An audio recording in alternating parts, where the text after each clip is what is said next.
Good evening and welcome everyone to a very special Chairman's Club dinner at the Vero Beach Museum of Art. Tonight we'll have a conversation with the creators of the stunning design for this museum in the garden. Brad Cloepfil is the founder and creative leader of Allied Works.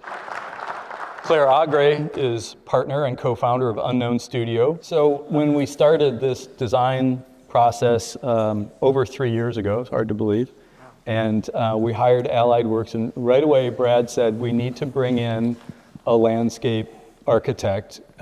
It's so integral to the design, and he said I have the right person. It's Claire Agre. And I wonder if you two could just discuss how you knew each other before this project. Well, I think we had been looking for a project to work on in New York, and nothing had stuck.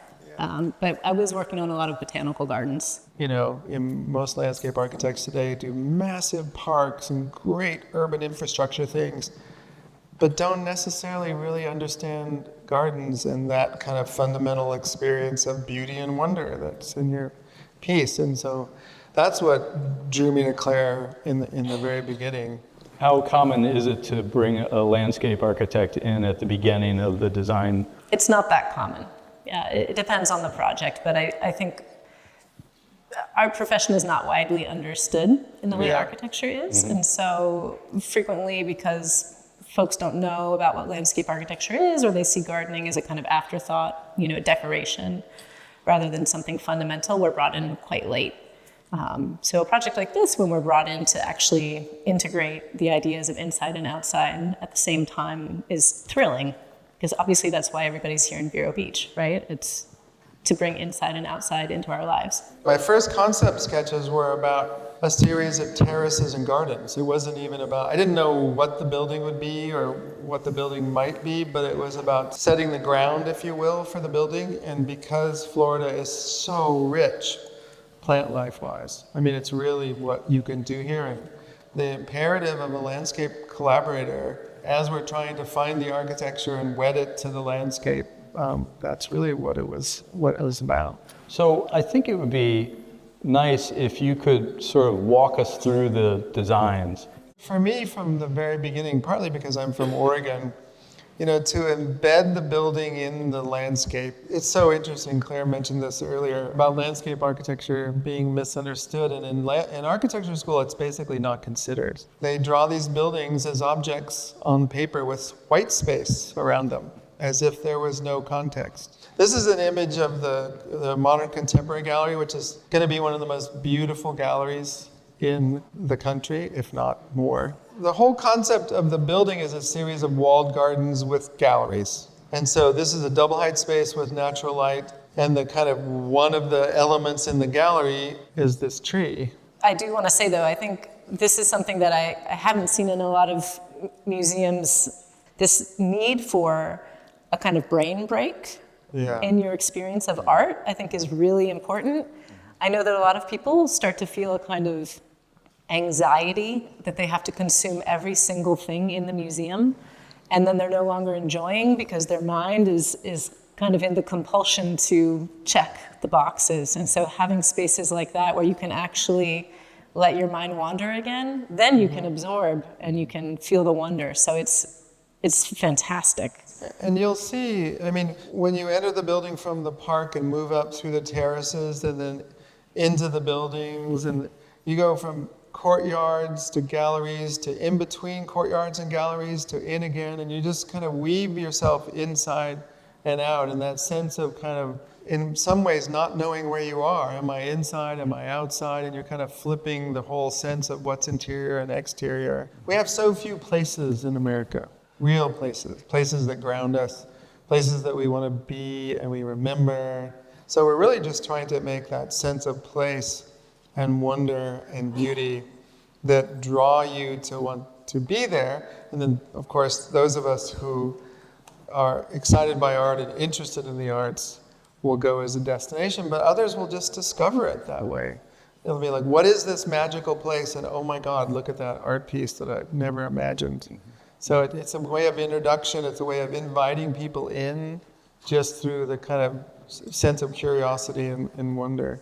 With the board and with the design team, we talked about what are the models for us, and we quickly decided there really isn't one. We'll just have to invent what makes sense for this community gathering place that is not urban and is bringing in, inviting people from all over the region to come and hang out and enjoy. And that's really the spirit, I think, of what we're doing and what led us to make the first floor free, so there's no financial barrier to inviting people into the museum. Which is fantastic, because it's porous by nature too, and so people can just cut through it if they want to go to the water. I think this does a good job of showing the choices. It's really clear where the front door is, if we're trying to get into the museum, but also if I want to just go hang out with my friend. So it gives you a lot of choices, a lot of flexibility in the way people use this space. So a lot of these beautiful oak trees that are on the site are going to be root pruned, lifted up, moved off site, and then brought back onto the terraces. So these are not renderings of what it's going to look like 50 years from now.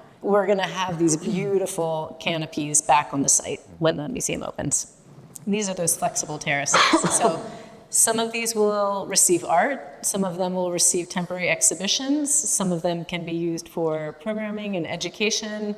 On a day like this, you can see a lot of kids just really enjoying a beautiful day in the garden. I like that they're allowed to be open-ended right now. And so as you all evolve, these terraces will find permanent meaning, temporary meaning, but most importantly, a connection to the people who find them.